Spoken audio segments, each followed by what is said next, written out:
Murshid aka, o'zingiz tushuntirib berasizmi aka? Xudo xohlasa mana ko'nglimiz tayyor bo'ldi. Assalomu alaykum. Bir qator tushuntirib o'tamiz. Olib keling bu tarafdan bunday uzoqroq ko'rinadi. Bu holat jiddiy yonboshiga hammamiz qiyin bo'ladi shekilli.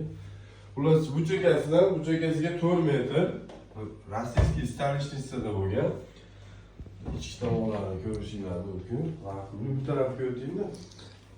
Bunaqa tandemlarni ham qo'yib beramiz. Uni yog'larni so'ygani удобный turadi.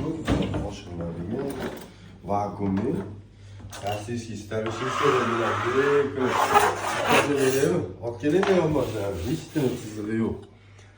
Taylarga bu tarafini olib, mana alyuminiy profil, laminatda bo'lmagan, mana vakuumli oshiq-moshi, taylar pol rossiyskiy stalishnisida. Uzuni mana bitta tushgan. Bu tarafida ichki narsa, ili shunaqa joyga ariston qo'ysa ham bo'ladi.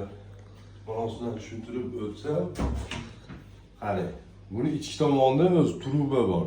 Dimoxodga katta, shuni yopib berganmiz. Mana akkuratni bilinmaydi.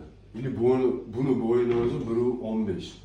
O'shi 2.60 ga nima bo'lgan? Bezruchka, to'g'ri akkuratni bo'lgan. Kimga shunaqa xizmat kerak bo'lsa, qilib beramiz, to'g'ri. Narxonada ham nimalarimiz bor, ko'rsatib o'tamiz. Deb sotib berdik.